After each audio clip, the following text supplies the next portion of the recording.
നമസ്കാരം, ഞാൻ ശ്രുതി നിതിൻ. ശ്രുതിസ് കുക്കറിയുടെ മറ്റൊരു വീഡിയോയിലേക്ക് നിങ്ങൾക്ക് എല്ലാവർക്കും വീണ്ടും സ്വാഗതം. ഇന്ന് നമ്മൾ റേഷൻ അരി വെച്ചിട്ട് നല്ലൊരു അരിയുണ്ടയാണ് ഉണ്ടാക്കുന്നത്. നല്ല സോഫ്റ്റ് ആയിട്ടുള്ള അരിയുണ്ടയാണ് ചെയ്യുന്നത്. അപ്പോൾ ഇത് നമുക്ക് റേഷൻ അരി വെച്ചിട്ട് തന്നെ വേണമെന്നില്ല, ഏത് അരി വെച്ചിട്ട് വേണമെങ്കിലും ഉണ്ടാക്കാം. മട്ടരി ആണെങ്കിൽ കൂടുതൽ ഹെൽത്തി ആയിരിക്കും. അപ്പോൾ ഇത് ശർക്കരയൊക്കെ വെച്ചിട്ട് ഉണ്ടാക്കുന്നതുകൊണ്ട് തന്നെ അല്ലാണ്ട് തന്നെ നല്ല ഹെൽത്തി ആയിട്ടുള്ളൊരു ഉണ്ടയാണ്. ഏതരി വെച്ച് നമുക്ക് ഉണ്ടാക്കാമെന്ന് പറഞ്ഞത് നമ്മൾ ചോറായിട്ട് കഴിക്കുന്ന ഏതരി വെച്ചിട്ട് വേണമെങ്കിലും ഉണ്ടാക്കാം, അല്ലാതെ പച്ചരി ഒന്നും എടുക്കരുത്. അപ്പോൾ നമുക്ക് ഈ സോഫ്റ്റ് ആയിട്ടുള്ള അരി കൊണ്ട് എങ്ങനെ ഉണ്ടാക്കാമെന്ന് നോക്കാം. അപ്പോൾ നോക്കണേറ്റ് മുന്നേ നിങ്ങൾ ആദ്യമായിട്ടാണ് ഈ ചാനൽ കാണുന്നത് വെച്ചാൽ ഈ ചാനലിലെ വീഡിയോസൊക്കെ ഒന്ന് പോയി നോക്കാം കേട്ടോ. എന്നിട്ട് കണ്ടിട്ട് ഇഷ്ടപ്പെടുകയാണെങ്കിൽ നിങ്ങൾ ഈ ചാനലൊന്ന് സബ്സ്ക്രൈബ് ചെയ്യാനും കൂടി മറക്കല്ലേ. അതിനായിട്ട് ഇതുപോലത്തെ വെളുത്ത റേഷൻ അരിയാണ് എടുത്തിരിക്കുന്നത്. അപ്പോൾ ഇത് 1 കപ്പ് റേഷൻ അരിയാണ് എടുത്തിരിക്കുന്നത്. 250 ml കൊള്ളണ കപ്പിൽ 1 കപ്പ് റേഷൻ അരി. ഇത് പെട്ടെന്ന് വെന്ത് കുഴഞ്ഞു പോണ അരിയില്ലേ, നമ്മൾ ബിരിയാണിയൊക്കെ ഉണ്ടാക്കാനായിട്ട് എടുത്തത് ആ അരിയാണ് എടുത്തിരിക്കുന്നത്.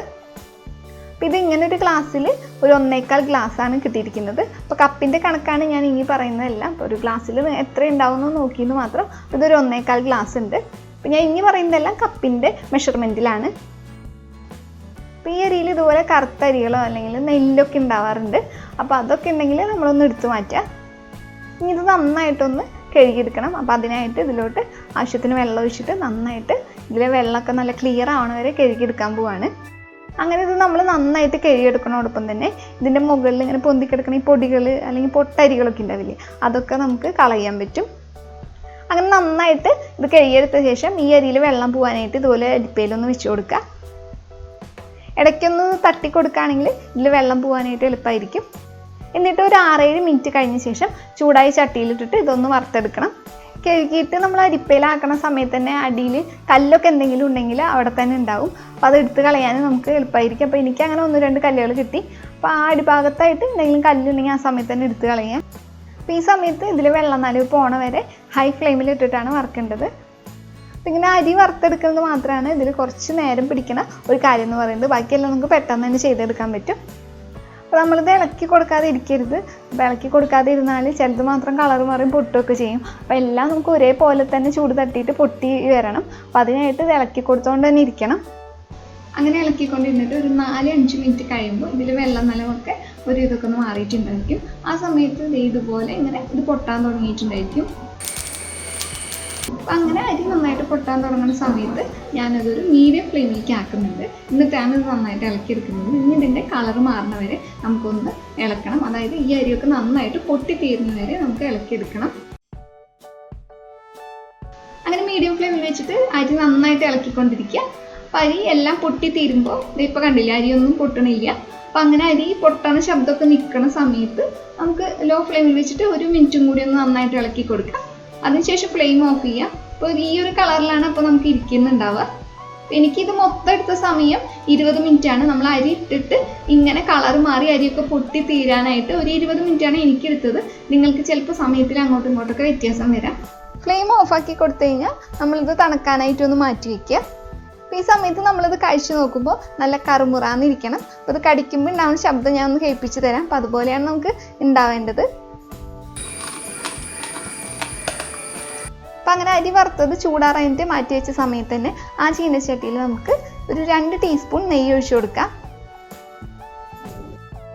അതിനുശേഷം ഒരു പിടി കഷ്ണങ്ങളാക്കിയിട്ടുള്ള അണ്ടിപ്പരിപ്പ് ഇതിലോട്ട് ഇട്ടിട്ട് ഒന്ന് വറുത്തെടുക്കാം.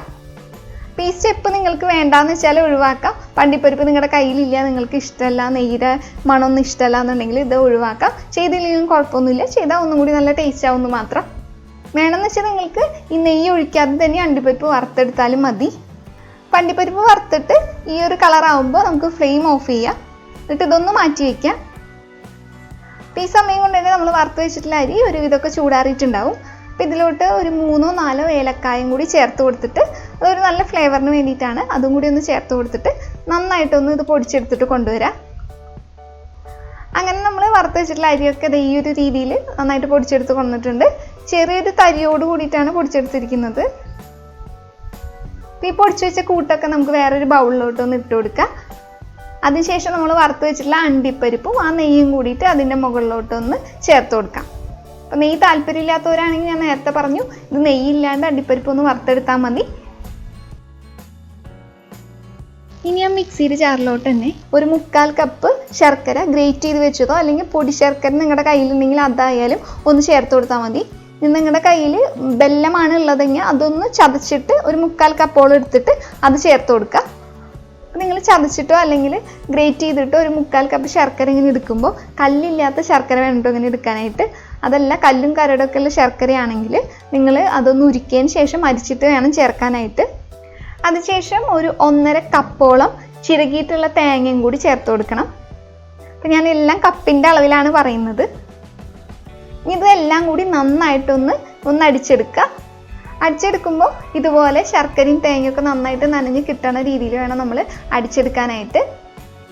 അടിച്ചെടുക്കുമ്പോൾ ഇപ്പോൾ ഒരു 5 സെക്കൻഡ് കഴിഞ്ഞ ശേഷം ഒന്ന് തുറന്നു നോക്കിയിട്ട് ആ മുകളിലിരിക്കുന്ന നാളികേരും തേങ്ങയൊക്കെ ഒന്ന് ഇതുപോലെ സ്പൂൺ വെച്ചിട്ട് ഒന്ന് ഇളക്കി യോജിപ്പിച്ച ശേഷം വീണ്ടും അടച്ചിട്ട് ഒന്ന് അടിച്ചെടുക്കുകയാണെങ്കിൽ നമുക്കിത് പെട്ടെന്നൊന്ന് യോജിച്ച് കിട്ടും. അങ്ങനെ ഒരു 2-3 വട്ടം ഒന്ന് ചെയ്തെടുത്താൽ മതി. എന്നിട്ട് പൊടിച്ച് വെച്ചിട്ടുള്ള അരിപ്പൊടിയിലോട്ട് ഈ ശർക്കരയും തേങ്ങയും കൂടിയിട്ടുള്ള ഈ കൂട്ടും കൂടി ഒന്ന് ചേർത്ത് കൊടുക്കണം. എന്നിട്ട് ഇതെല്ലാം കൂടിയിട്ട് നന്നായിട്ടൊന്ന് യോജിപ്പിച്ചെടുക്കുക. അപ്പം കൈ വെച്ചിട്ട് കുഴക്കുന്നത് തന്നെയായിരിക്കും നല്ലത്. അപ്പം ഇത് കണ്ടില്ലേ, ഇങ്ങനെ നനഞ്ഞിരിക്കുന്നത് ഈ ഒരു പരുവത്തിലാണ്. ഇപ്പം ഇതുപോലെ നനഞ്ഞിരുന്നാലാണ് നമ്മുടെ ഉണ്ട നല്ല സോഫ്റ്റ് ആയിട്ട് ഉണ്ടാവുള്ളൂ. അല്ലെങ്കിൽ പെട്ടെന്ന് ഹാർഡായിട്ട് മാറും നമ്മുടെ ഉണ്ട. അങ്ങനെ ഇതെല്ലാം നന്നായിട്ട് കുഴച്ചതിന് ശേഷം ഇത് നിങ്ങൾക്ക് ഇഷ്ടമുള്ള വലിപ്പത്തിലുള്ള ഉണ്ടകളാക്കിയിട്ട് നന്നായിട്ടൊന്ന് ഉരുട്ടിയെടുക്കുക. ഇത്രയേ ഉള്ളൂ. നല്ല ടേസ്റ്റി ആയിട്ടുള്ള ഹെൽത്തി ആയിട്ടുള്ള ഉണ്ട നമുക്ക് പെട്ടെന്ന് തന്നെ റെഡിയാക്കി എടുക്കാം. അരി വറുക്കേണ്ട താമസം മാത്രമേ നമുക്ക് ഉണ്ടാവുള്ളൂ. പിന്നെ പെട്ടെന്ന് തന്നെ നമുക്ക് റെഡിയാക്കി എടുക്കാവുന്നേ ഉള്ളൂ.